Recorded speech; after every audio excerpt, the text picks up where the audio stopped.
నమస్తే, నేను ఇందు.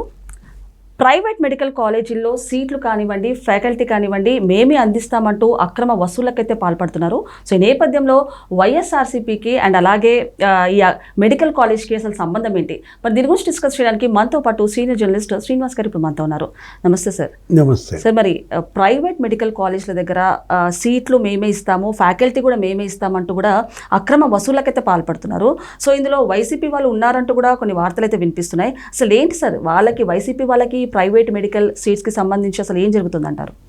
అంటే ఇవాళ సిబిఐ చేపట్టిన ఈ కేసు ఓకే, ప్రైవేట్ మెడికల్ కాలేజీల దగ్గర అక్రమ వసూళ్ళకి పాల్పడుతున్నారు.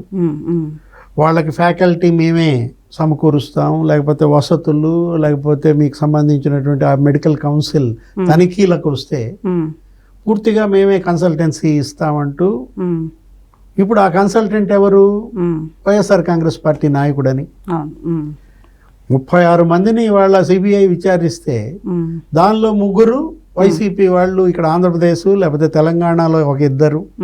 ఇప్పుడు వరంగల్ మెడికల్ కాలేజీ దగ్గర 66 లక్షలు వసూలు చేశారని, విశాఖ గాయత్రి కాలేజీ దగ్గర మరి దగ్గర వాళ్ళకు కూడా ఒక 44 లక్షలు వసూలు చేశారని, వీటన్నిటికీ అక్కడ అనంతపురం, ఉమ్మడి అనంతపురం జిల్లా కదిరి, ఆయన ఎవరో డాక్టర్ బత్తుల హరిప్రసాద్, ఆయన పేరు వినపడతాను, ఆయన ఏదో విచారించారంటున్నారు. ఇప్పుడు హరిప్రసాద్కి వైఎస్ఆర్ కాంగ్రెస్ పార్టీకి ఏంటి సంబంధం? హరిప్రసాద్ ఈ అక్రమ వసూళ్లకి పాల్పడటం ఏంటి? నిన్నగాక మొన్న మనం చూసాం, ఏది తన కొడుకు మెడికల్ సీట్ కోసం 2 కోట్లు తీసుకున్నారు, సజ్జల పేరు చెప్పారు. సజ్జల అనుచరుడు అడప ప్రేమ్చంద్ అనేవాడు నా దగ్గర 1,20 లక్షలు వసూలు చేశారు. ఒకరోజు నన్ను సజ్జల ఆఫీస్కి తీసుకెళ్ళాడు. నా బ్యాగులో 45 లక్షలతో నేను వెళ్తే అది తీసుకెళ్ళి లోపలికి వెళ్ళాడు సజ్జల ఛాంబర్లోకి. అక్కడ ధనుంజయ రెడ్డి కూడా ఉన్నారు. ఆ 45 లక్షలు సజ్జలకి ఇచ్చాను, నీకు సీట్ గ్యారంటీ అని చెప్పాడు అని ఒక తండ్రి ఆవేదన. కుంచునపల్లి సుబ్బారావు అనే అతను, అది మీడియాలో వచ్చింది.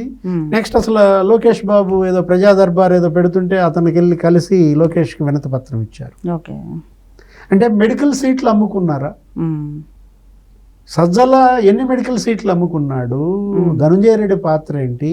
45 లక్షలు ఆ బ్రోకర్ సజ్జల ఛాంబర్లోకి వెళ్ళి సజ్జలకి ఇచ్చాడా, అతను నొక్కాడా? ఎందుకంటే ఇవాళ మరి తర్వాత ఏం చేశాడు అతను? ఇక్కడ పిన్నమనేని కాలేజీ విజయవాడ కుదరలేదు, నీకు బెంగళూరు మెడికల్ కాలేజీలో ఇప్పిస్తా, అక్కడ పెద్దిరెడ్డి కాలేజీ ఒకటి ఉంది. అంటే బెంగళూరు రామయ్య మెడికల్ కాలేజీలో పెద్దిరెడ్డి రామచంద్రారెడ్డికి వాటా ఉంది, కాకపోతే 4 కోట్లు అవుద్ది అన్నాడు. ఇతనేంటి ఏదో విధంగా తన బిడ్డకి మరి మెడికల్ చదివించాలనేటువంటి అతని ఆకాంక్ష. అక్కడ కాకపోతే నీకు రాజరాజేశ్వరి మెడికల్ కాలేజీలు ఇప్పిస్తాను, అందులో సజ్జలకు వాటా ఉందన్నాడంట. అసలు ఈ బ్రోకర్ చెప్పింది నిజమేనా? అంటే ఒక సీట్ కావాలంటే ఒక వాటా ఉండాలా సార్? ఒక రికమెండేషన్ లేకపోతే ఇలాంటి అక్రమాలు ఉండాలంటారా మెడికల్ సీట్ రావాలంటే? అటు పెద్దిరెడ్డి సీట్లు అమ్ముకున్నాడా, సజ్జల సీట్లు అమ్ముకున్నాడా? ఇదేనా వాళ్ళకి రామయ్య మెడికల్ కాలేజీలో వాటా, రాజరాజేశ్వరి మెడికల్ కాలేజీలో వాటా? అసలు ఇందులో వాళ్ళ పాత్ర ఎంత? వాళ్ళ పేరు ఉపయోగించుకుని బ్రోకర్లు వసూళ్లు చేసింది ఎంత? ఇప్పుడు 1, 2 బయటకు వస్తున్నాయి. ఇంకెన్ని సీట్లు అమ్ముకున్నారు? జగన్మోహన్ రెడ్డి సీఎంగా 5 ఏళ్లలో వ్యాపారమా? మెడికల్ కాలేజీల వ్యాపారమా, లేకపోతే మెడికల్ సీట్ల అమ్మకాల? 1,20 లక్షలు క్యాష్ మరి ఒకటి దగ్గర వసూలు చేసి అతను ఏం చేశాడు? నా డబ్బు నాకు ఇచ్చేయన్నాడు. ఇచ్చేయమంటే చెక్కులు ఇచ్చాడంట. 5 చెక్కులు ఇస్తే 5 బౌన్స్ అయ్యాయి. ఇదేంటి చెక్కులు ఇచ్చావు బౌన్స్ అయినాయి, నువ్వు నా డబ్బులు ఇస్తావా ఇవ్వా అంటే నీకు ఇళ్ల స్థలాలు 2 రాసి ఇస్తా అని చెప్పి అప్పటినే ఇళ్ల స్థలాలు రాసి ఇచ్చాడంట. అవి ఫేక్ డాక్యుమెంట్స్. అంటే ఒక మోసగాళ్ళ రాజ్యంగా జగన్మోహన్ రెడ్డి ఏంటి, మోసగాళ్ళకి మోసగాడుగా అతను అడ్డం పెట్టుకుని ఈ మోసగాళ్ళంతా ఎంతమందిని మోసం చేశారు. అంతకుముందు రజనీ వైద్య ఆరోగ్య శాఖ మంత్రిగా ఆమె ఏంటి మెడికల్ సీట్లు మరి ఒక 150 పీజీ సీట్లు, సీటు 5 కోట్లకు అమ్మారన్నారు. దగ్గర అదేంటి, అది ఒక 750 కోట్ల స్కామ్ అన్నారు. ఇప్పుడు ఇవాళ మంత్రి వైద్య ఆరోగ్య శాఖ మంత్రి సత్యకుమార్ వీటన్నిటిపైన విచారణకు ఆదేశించాలి. వీలైతే అసలు దీని మీద ఒక స్పెషల్ ఇన్వెస్టిగేషన్ టీం వేయాలి. 5 ఏళ్ళు జగన్మోహన్ రెడ్డి ముఖ్యమంత్రిగా వైద్య ఆరోగ్య శాఖలో ఏం జరిగింది, ఎన్ని అవినీతి కుంభకోణాలకి పాల్పడ్డారు, మందుల కొనుగోళ్లు అదొక స్కామ్ అన్నారు, అవుట్డేటెడ్ మెడిసిన్స్ అమ్మారన్నారు. అప్పుడు కరోనా టైంలో అయితే రెమిడిసివర్ ఇంజెక్షన్స్ ఏ ఉన్నాయి, అదొక ఇంజెక్షన్ నీకు 5 చేయించుకోవాలి, అది దగ్గర ఒక 4 లక్షలకు అమ్మారు, ఒక్కొక్కటి 75,000 చొప్పున. అంటే అసలు కరోనాలో వైద్య ఆరోగ్య శాఖలో ఎంత అవినీతి జరిగింది, అప్పుడు బెడ్స్ కూడా అమ్ముకున్నారు అన్నారు పేషెంట్లకి. అంటే అదేమంటే జగన్మోహన్ రెడ్డి ఏమంటాడు, నేను 17 మెడికల్ కాలేజీలు పెట్టానంటాడు. అసలు చంద్రబాబు వచ్చి ఆ మెడికల్ కాలేజీలన్నీ ప్రైవేటైజ్ చేస్తున్నాడు అంటాడు. అదొక పెద్ద స్టోరీ. ఇప్పుడు 17 మెడికల్ కాలేజీలని జగన్మోహన్ రెడ్డి 17% కట్టాడా, 17% కూడా కట్టల. 5 మెడికల్ కాలేజీలు ప్రారంభించాను అన్నాడు పనులు. ఎంత ఖర్చు పెట్టాడు? 8,000 కోట్ల బడ్జెట్ అయితే 17 మెడికల్ కాలేజీలు కట్టడానికి కనీసం 800 కోట్లు ఖర్చు పెట్టావా? ఒక మెడికల్ కాలేజీ కట్టాలంటే 500 కోట్లు. అంటే భూమి, భవనాలు, ఎక్విప్మెంట్, ఫ్యాకల్టీ, అసలు మొత్తం ఇదంతా కావాలంటే ఇన్ఫ్రాస్ట్రక్చరు 500 కోట్లు.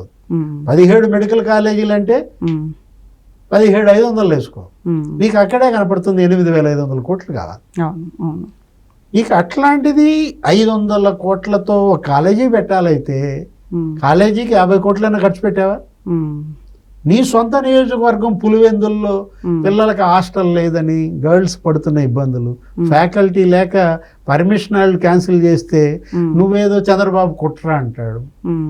అంటే మెడికల్ శాఖలో ఏది హెల్త్ అండ్ మెడిసిన్ ఏం జరిగింది ఆ 5 ఏళ్ళు? మెడికల్ అండ్ హెల్త్ విభాగంలో జరిగిన అవినీతి కుంభకోణాలు, అక్రమాలపై ఇవాళ సత్యకుమార్ ఆయన బాధ్యత, కొత్త మంత్రి ఆయన ఆ శాఖలో జరిగిన అవినీతి కుంభకోణాలన్నీ ఇవాళ బయట పెట్టాలి, దోషుల్ని శిక్షించాలి, ఈ బాధితులకు న్యాయం చేయాలి. ఇప్పుడు సుబ్బారావు, కుంచనపల్లి సుబ్బారావు 1,20,00,000 మళ్ళా ఆ బిడ్డకి న్యాయం చేయాలి, ఆ డబ్బు వాళ్ళకి తిరిగి ఇప్పించాలి. సజ్జల నిజంగానే సీట్లు అమ్ముకున్నాడా? ధనుంజయ రెడ్డి పాత్ర ఏంటి, పెద్దిరెడ్డి పాత్ర ఏంటి? వీటన్నిటిపైన కూడా విచారణ జరిపితే గానీ నిజాలు బయటికి రావను. సార్ మరి చూసుకుంటే జగన్ హయాంలో జగన్మోహన్ రెడ్డి గారు ఇటు పోలీసులను వదలలేదు, లేకపోతే పేదవాళ్ళను వదలలేదు, వాలంటీర్లను వదలలేదు, ఫైనల్గా చూసుకుంటే మెడికల్ సీట్లను వదలలేదు అంటారు. అంటే ఏ రకంగా చూడొచ్చు సార్ ఈయన పరిపాలన? యాక్చువల్గా వ్యాపారం, అతను చేసింది పరిపాలన కాదు, దోపిడీ. ఇదేంటనమాట, ఇప్పుడు జగన్మోహన్ రెడ్డి 5 ఏళ్లలో చేసింది పరిపాలన కాదు, ముఖ్యమంత్రి కాదు అతను ఒక సెటిల్మెంట్ మినిస్టర్ అయిపోయాడు. ఆయన చెల్లె ఆరోపించింది ఏమని, నీ కార్యాలయం CMO దాన్ని సెటిల్మెంట్ ఆఫీస్ చేసావన్నది. IPSల్ని దానికే వాడుకున్నాడు, IASల్ని దానికే వాడుకున్నాడు. ఫలితం ఇవాళ IPSలు జైలుకి వెళ్ళారు, IASలు జైలుకి వెళ్ళారు, సస్పెండ్ అయ్యారు. అంటే అధికారులు ఇవాళ బలి అయ్యారు. కానీ జగన్మోహన్ రెడ్డి బయటే ఉన్నాడు, బయట ఉండి ఇంకా సవాళ్ళు విసురుతున్నాడు. మరి ఈ సవాళ్ళని మరి చంద్రబాబు, మోడీయే ఎదుర్కోవాలి. ఓకే సార్, నమస్తే. నమస్తే.